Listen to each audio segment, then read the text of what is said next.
What's up, everybody? I am Dan Wiederer of the Chicago Tribune. That's Dionne Miller of ABC7. We have reached the odd Week 14 bye week for the Chicago Bears in mid-December, a strange moment of December decompression.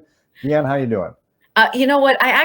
I don't hate it. I like that it is as late as it is because I have a list of things to do that's like a mile long. And this is giving me a moment to do that right before the holiday season is really in full swing. Yeah. So I like that. I do feel like the Bears could have used a week off a couple of weeks ago. It is weird timing. If so much of the season has already been played. It's just a weird time that everybody says, oh, the bye week always comes at a good time. I felt like a good time would have been maybe 3 weeks ago for the Bears, but here we are.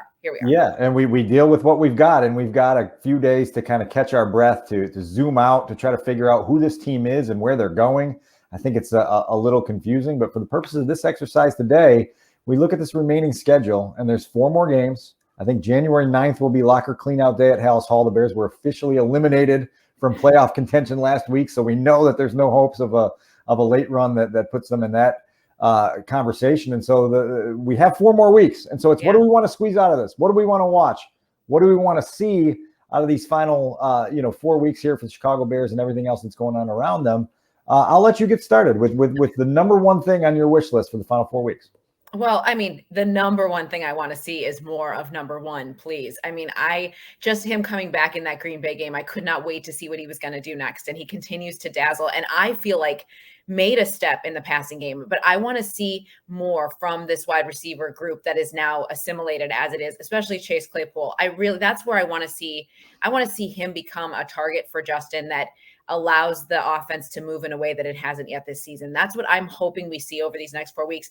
If the Bears were able to change the offense and make adjustments during that, dare I say, mini bye, the way that they were and the way that they came out and everything looked like it was moving in the right direction, what can they do with 2 weeks off, right? Like what can they do with an actual bye week? I'm hoping that those last 4 games will show us something offensively with the passing game that takes that necessary step to feel like, all right, Justin's got more of a balanced game heading into next season. Yeah, I think you've put 2 things together there, which is seeing Justin continue to be a playmaking artist, which he's been obviously for the last 2 months pretty consistently, but now seeing it in the passing game, as you mentioned. And so now it's up to these coaches to figure out how do we adjust to how teams are adjusting to us, right? They ran the ball less with their quarterback against the Packers than they had. And you would imagine that a lot of that was because Justin was 2 weeks removed from separating his shoulder in Atlanta and they wanted to keep him safe. But if they've made tactical decisions inside that building that, hey, to keep our franchise quarterback safe, we're going to have to run him less. Now, how do we adjust? How do we put some of these other pieces together? I think these last 4 games will show us a little of that. I'm going to piggyback off that for my first thing that I want to see over the last month. And it's how the Bears respond to these final 2 home games of 2022 against the Philadelphia Eagles and the Buffalo Bills. Part of that is going to put Justin Fields against 2 defenses that are really, really good at taking the football away, good at applying pressure, good at making you uncomfortable. And so now you as a Bears team have to figure out how you measure up to teams that are legitimately competing for a Super Bowl this year. And so they've got a chance to go look at 2 teams here on December 18th and then 6 days later on Christmas Eve to go play the Eagles and the Bills, and they'll get a chance. The other thing that you get to see, Dionne, in those games is Jalen Hurts and Josh Allen, right? Which are 2 other first-round quarterbacks who had to climb the staircase to becoming championship level leaders for their franchises. And so it's going to be a good look in on what, maybe the ghost of Christmas future can show the Bears on what their quarterback can be, right? That was so well played. I cannot wait to watch those quarterbacks come to face this Bears team and then watch Justin counter their attack. I think that's going to be so fascinating to watch. And you're right. They are like a year, 2 years ahead of where he is. And they've taken that step. And you think back, even when Josh Allen came out of college, you didn't know that he had this kind of potential. And they've been able to really like set him up for success because everybody's in on let's make the quarterback as great as he possibly can be. And if the Bears have that kind of buy-in around Justin as well, you feel like that is the future for this Bears team. There's no question. And so look, like it may not seem like a tantalizing matchup, but every one of these games that provides a measuring stick for the Bears is one that they should be eager to go after. And even on Monday when we talked to Jalen Johnson, he's going to have to face some of the best receivers in the league with A.J. Brown and Devontae Smith and Gabe Davis and Stephon Diggs. And saying, look, like you can only take one test at a time, but if you are a true alpha and you're a true guy that wants to get better and be a championship level player, then you're eager for these tests. What else you got? Okay, so I'm going to stay on the defensive side of the ball. I want to see the rookies back out on the field in the secondary. I want to see Kyler Gordon and Jaquan Brisker. I want these next 4 weeks to feel like there is a foundation to build on when it comes to this defense, because right now they're so nondescript, Dan. Like it is, you don't really hear the names of the defensive front. You don't know exactly who everybody is and what their strengths are outside of Jalen Johnson, who is that leader in the defense right now without Eddie Jackson. I want to see those rookies take a step that I want to see them back on the field, first of all, but I want to see them take a step that gives that assurance to the Bears that they have something there in the secondary that they can continue to build, because that defense needs so much. Give us something, give us some foundation that feels like, all right, we have something to build on here. I'm with you on that. And it really extends to the entirety of the draft class, right? And trying to make sure that each one of these guys continues to take developmental steps, because you're not going to get rid of the entire 2022 draft class at the end of this year. They're going to have to be part of the pieces that you're trying to apply to the 2023 puzzle to become a better football team. And so it is Brisker, it is Gordon, but it's also Velus Jones, right? It's trying to figure out what you've got in Dominique Robinson as a pass rusher. It's trying to see if Braxton Jones can continue to be as, I guess, reliable is not the right word, but at least a contributor up front and to be a guy that you can count on going forward. And so there's a lot for these young players to gain in these experiences, even at 3-10. And the other thing is, I think for young players as well, remember, not only is this their first NFL season, and so it's a marathon that they've never run before, but they've got to figure out ways to stay locked in to what the NFL grind is all about. Coming off a bye and having 4 games at the end of December and early January is a challenge that these guys have never taken before. So let's see how they respond. Yeah, no, totally agree with you. It is a different world for them to be in. And I was disappointed that the guys weren't able to get out of concussion protocol before that Packers game. I think that would have been just like a boost heading into the bye for them. But okay, hopefully they come out of this bye week and feel like they are 100% ready. And then we'll really get to see what now, taking the things that they learned through those first 12 weeks or whatever, and then putting it into practice here at the end of the season and going against great offenses and see what happens. All right. So for my next one, we have to warn our audience that this may not be material that they are eager to listen to. But I want to see the Bears finish a game and win a close game at some point. Yeah, I know that there's a crowd out there that says it doesn't matter. The more you lose, the higher you get on the draft board. And none of these players are going to be here next year anyway. And so who cares if you win? Winning is about creating belief. And belief is what is the fuel for championship runs. And I don't care if you can somehow get that belief at a later date and fill your championship tank then.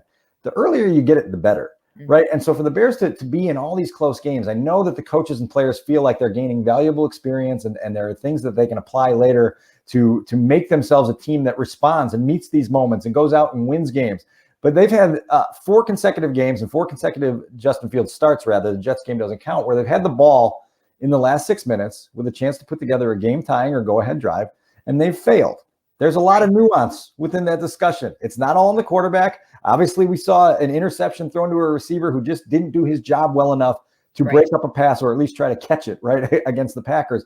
There's a lot of nuance within all of these losses, but there's still losses, right? And ultimately, you want to see a team, an offense, a quarterback that can get over these humps and provide that belief that will be valuable going forward, no matter how many people on the outside world shout that it doesn't mean anything. Now, sadly, we are no stranger to 6-game losing streaks when it comes to the Bears. But when you look at the entirety of it, 9 out of 10 losses is really hard to stomach through that tough part of the season, that long stretch of the season. It has been so long since they've won a game, like what, 6 weeks, 7 weeks? I mean, it just feels like October 24th. October 24th. Yeah. When they host the Eagles, Dionne, they will be 55 days removed from that last taste of victory. I mean, and you're so spot on about how that does instill belief, but I want to push back a little bit. Like, is that something that Justin needs to prove that he can do it? You said it's not all on him, but is that something that he needs to show that he can finish a game, no matter what the talent is around him? Like, it's not all on him, but also does he need to be the reason they win in the end? Yes, because that's what championship football teams in this league are. They're teams that are led by their quarterback in pressure-packed moments. And I get it. He doesn't have the most reliable supporting cast in the universe. He needs more help on the offensive line, needs more playmakers in his receiving core. He needs to continue to get his own experience to grow as a quarterback. But eventually you've got to get over that hump. I'm not comparing him to Tom Brady, right? Like, Tom Brady's the greatest of all time. But on Monday night, the Buccaneers were horrible offensively for 55 minutes. And then the quarterback said, hop on my back. I'm going to go lead us to a victory. And by the way, he was throwing touchdown passes to Cade Otton and Rashad White, right? Like these aren't guys that the Bears say, oh, we can't ever have a Cade Otton or Rashad White on our roster. How are we ever going to get that? And so a quarterback eventually instills that, right? And when we talk about belief, it's getting in the huddle when you've scored 3 points on your first 10 drives and guys looking around and going, we can still get this done. Yeah. Right? And going down and doing it because the quarterback provides that presence, provides that confidence. And so, look, I believe this is in Justin's DNA. I believe he's going to get over the hump at some point. My point is just the earlier the better, right? The earlier the better. What are we waiting for in Chicago? Why are we so willing to wait to clear these hurdles? Let's see if they can get it done.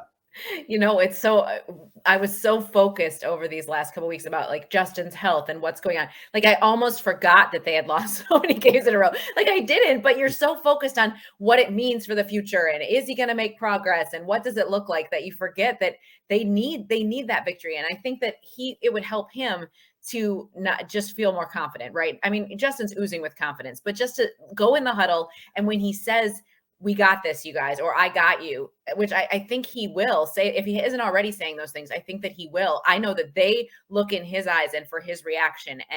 And I think he stayed pretty even keel, but you know, it's gotta be frustrating. It's gotta be, that's just human nature. You want to convert those close calls into victories. I mean, before they even beat the Patriots, he said, I'm so sick of hearing that we're close. I don't want to hear that we're close. And they are, they still are. They're still stuck in that close, but not quite to finish a game. Look, I get a kick out of it. You spend time on social media, so you know what's out there. People cherry pick things, and it's like, oh, tell me Justin Fields isn't clutch, and then they'll grab one play from the Pittsburgh game in November of 2021 and say this and that. And my response to that is always like, should I send the PGA Tour just video clips of all the birdies and pars I made this season? And even though I'm a 12 handicap, say, look, I made a lot of birdies and pars this year, right? Like it's all about your body of work and your entire sample size and the full body of evidence that's out there. Let's see if Justin can get there. So the last thing, the exclamation point on this topic of 5 things we want to see down the stretch of the season is bowl season. Yeah, you've got your hat on. You've got your Buckeyes in the college football playoff, but this is important for the Bears too, because right now they sit with what would be the number 2 overall pick in the draft. That also gives you higher draft status in most rounds of the draft. Obviously, the round 2 pick goes to the Steelers in the Chase Claypool deal, and that's the number 33rd overall pick. But you've got a chance now, right, to watch some of the top prospects in this 2023 draft class play from your couch.